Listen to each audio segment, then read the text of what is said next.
that will cause great joy for all the people. Today, in the town of David, a Savior has been born to you. He is the Messiah, the Lord. This will be a sign to you. You'll find the baby wrapped in cloths, lying in a manger. Suddenly, a great company of the heavenly hosts appeared with the angel, praising God and saying, "Glory to God in the highest heaven, and on earth peace to those on whom his favor rests."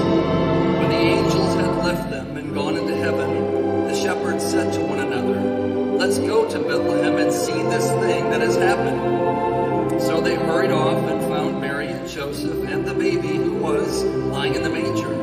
When they had seen him, they spread word concerning what had been told them about this child, and all who heard it were amazed at what the shepherds said to them.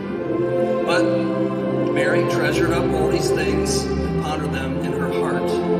The shepherds returned, glorifying and praising God for all the things they had heard and seen, which were just as they had been told.